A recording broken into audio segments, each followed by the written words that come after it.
राजधानी में जहां सरकार बैठती है, जहां झारखंड पुलिस के मुखिया बैठते हैं, जहां पूरा प्रशासनिक अमला बैठता है, वहां इन सब की नाक के नीचे रोज मर्डर हो रहे हैं। 2 दिन में विपक्ष दलों के 2 नेताओं को बेखौफ अपराधियों ने मौत के घाट उतार दिया है।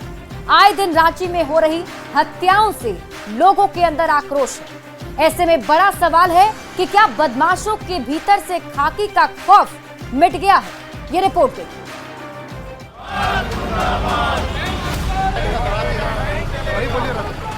ये नाराजगी, ये नारेबाजी, ये गुस्सा, ये आक्रोश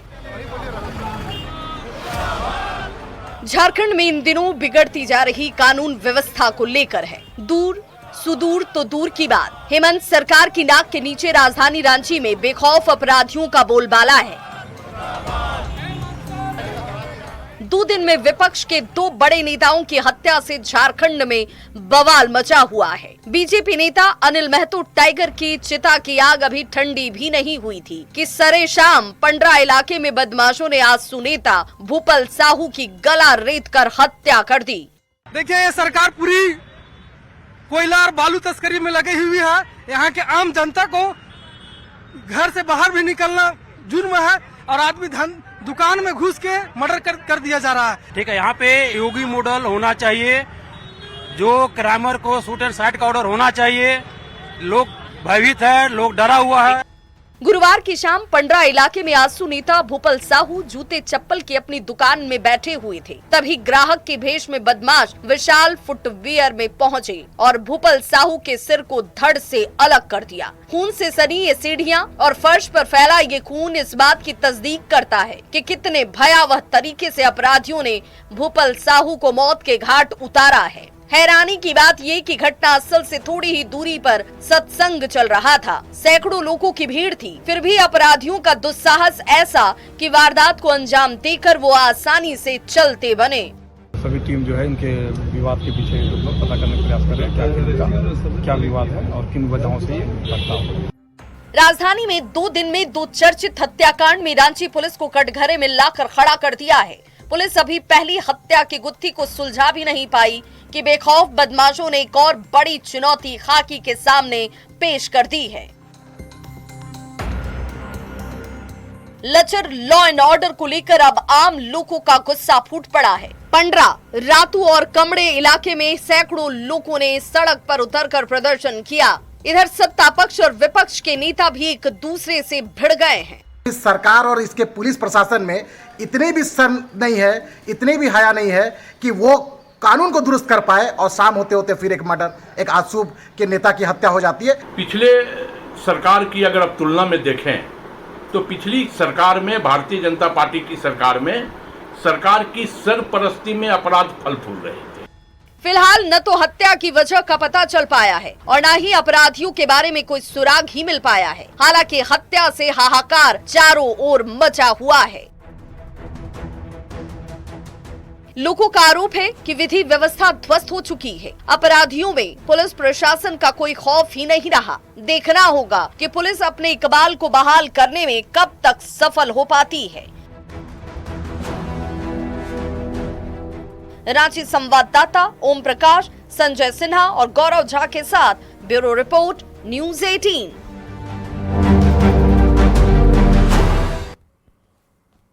देखिए, पहले दिन बीजेपी नेता अनिल टाइगर और दूसरे दिन आजसू नेता भूपल साहू की हत्या से झारखंड में सियासी बवाल मचा हुआ है। विपक्षी दलों के नेता लॉ एंड ऑर्डर को लेकर हेमंत सरकार को फेल बता रहे हैं। कोई जंगल राज का दौर बता रहा है तो कोई राज्य में राष्ट्रपति शासन लागू करने की मांग कर रहा है। यहां तक कि बीजेपी झारखंड में भी योगी मॉडल की डिमांड कर रही है। ये रिपोर्ट देखिए।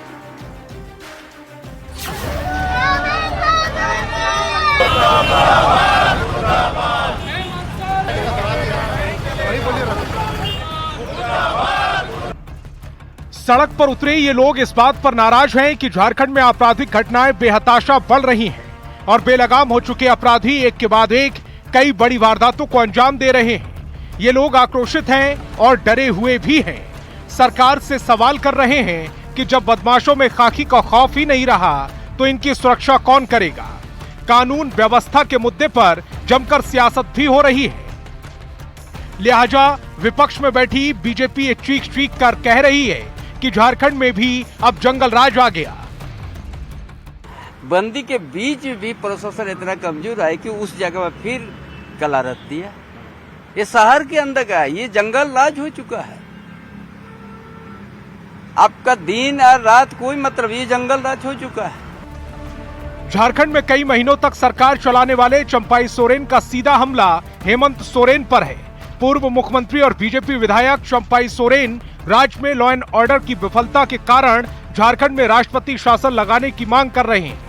केंद्रीय रक्षा राज्य मंत्री और रांची के सांसद संजय सेठ भी चंपाई सोरेन की आवाज को बल देते हुए ये कह रहे हैं कि हेमंत सरकार में जंगल राज पार्ट 2 का दौर आ गया है। क्यों नहीं योगी मॉडल लागू करते हो?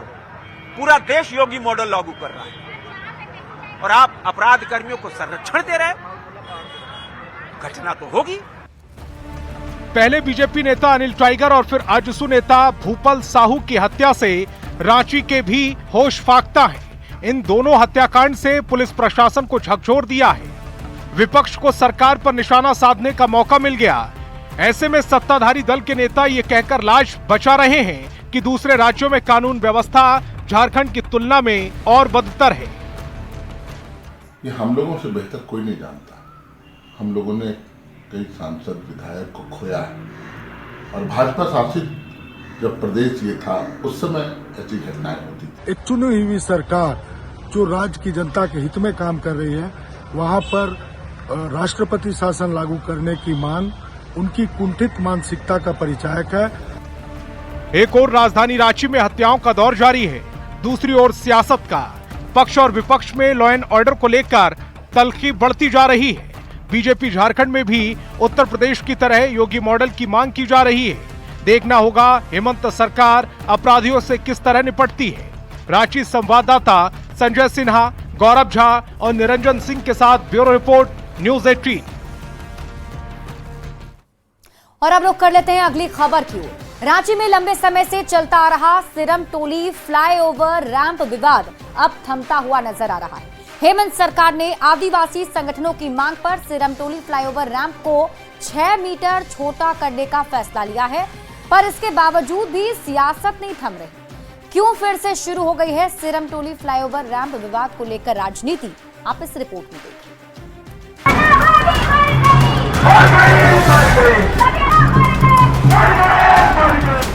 भरी दोपहरी में ये मजदूर सिरमटोली फ्लाईओवर के रैंप के उस हिस्से को काट रहे हैं जिसे लेकर लंबे समय से विवाद चला आ रहा था। निर्माणाधीन फ्लाईओवर को लेकर गहराता विवाद प्रशासन के फैसले के बाद अब थम गया है। आदिवासी समाज के लोग और संगठन के सदस्य सिरमटोली फ्लाईओवर के रैंप पवित्र सरना स्थल के पास से हटाने की मांग कर रहे थे। लिहाजा प्रशासन ने रैंप को छोटा कर 6 मीटर पीछे करने का फैसला लिया है। सिरमटोली फ्लाईओवर रैंप विवाद को लेकर प्रशासन द्वारा 6 मीटर अस्थायी रैंप को हटाना शुरू किया है। बीते दिन बुधवार को रांची डीसी मंजूनाथ भजंत्री समेत कई अधिकारियों ने सिरमटोली सरना स्थल का निरीक्षण किया था। जांच के बाद इस निर्णय पर पहुंचा गया कि रैंप की लंबाई 6 मीटर छोटी करनी होगी।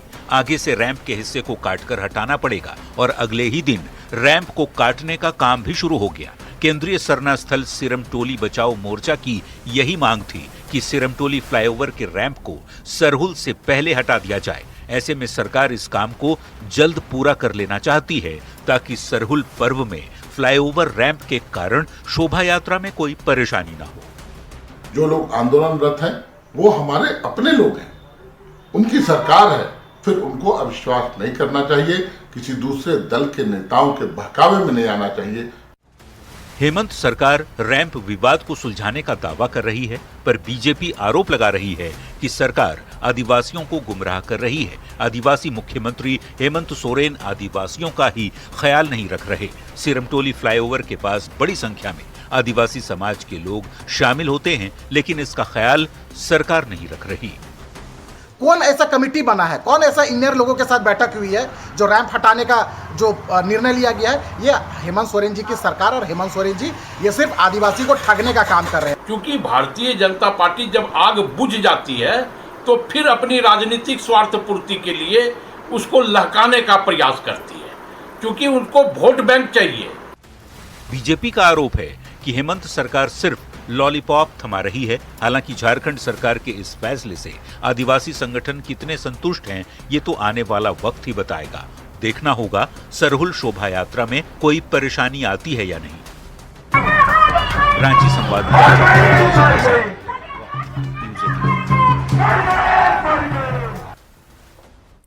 जमशेदपुर के दलमा वाइल्ड लाइफ सेंचुरी में सम्राट घूम रहा है।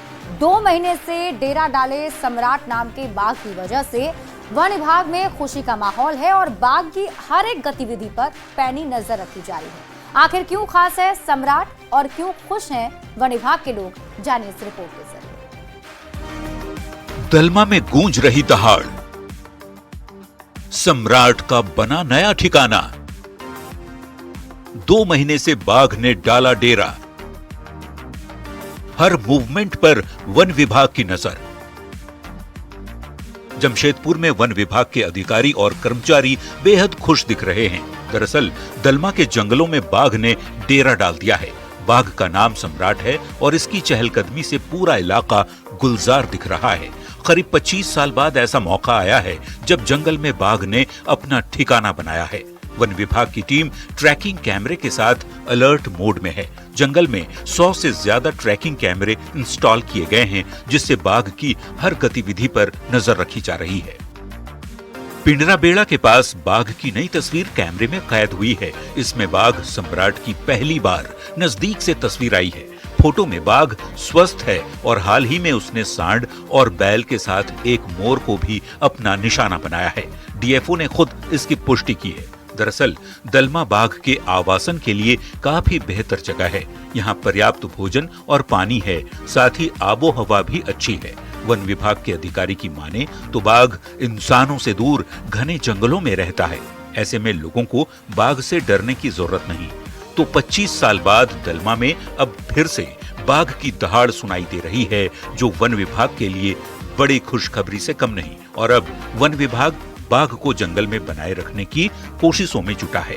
न्यूज़ 18 के लिए जमशेदपुर से आशीष तिवारी की रिपोर्ट। बढ़ेंगे आगे और अब बात हाथी के आतंक की। आए दिन हो रहे हाथियों के हमले से गुमला, गढ़वा और सिमडेगा के लोग सांसत में। हाथियों के हमले में 4 लोगों की अब तक मौत हो चुकी है और आरोप है कि वन विभाग हर बार की तरह मुआवजा देकर पल्ला झाड़ जाता है।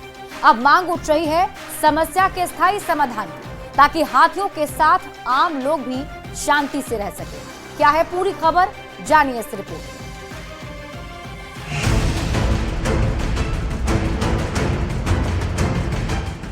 3 जिले, 3 तस्वीर, लेकिन हाथी के आतंक की एक ही दास्तां।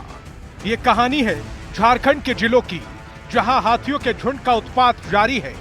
गढ़वा, सिमडेगा या फिर गुमला, तीनों तस्वीरों में एक ही चीज कॉमन है, हाथियों का हाहाकार और जान माल का नुकसान।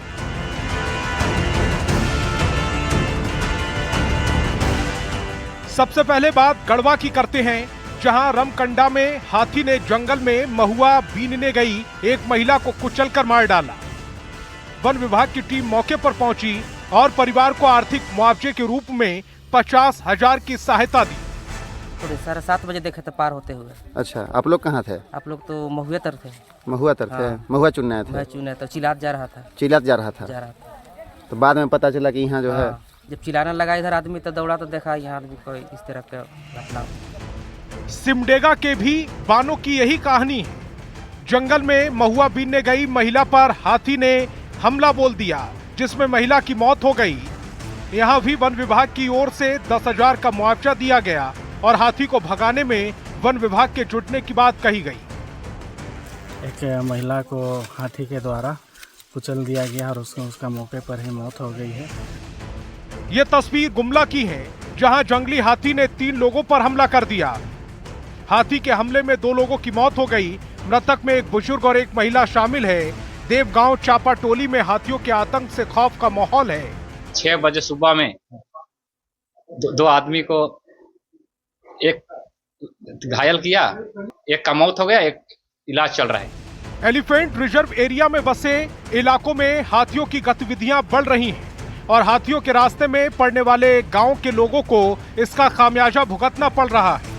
हाथियों का हमला होता है, लोगों की जान जाती है और वन विभाग मुआवजा देकर भूल जाता है। जरूरत है हाथियों के आतंक को खत्म करने और स्थायी समाधान की, ताकि लोग चैन के साथ रह सके। न्यूज़ 18 के लिए गुमला से रूपेश भगत, सिमडेगा से श्रीराम और गढ़वा से चंदन कश्यप की रिपोर्ट। और यहाँ रुकने छोटे से ब्रेक के लिए जल्द लौटते हैं वापस।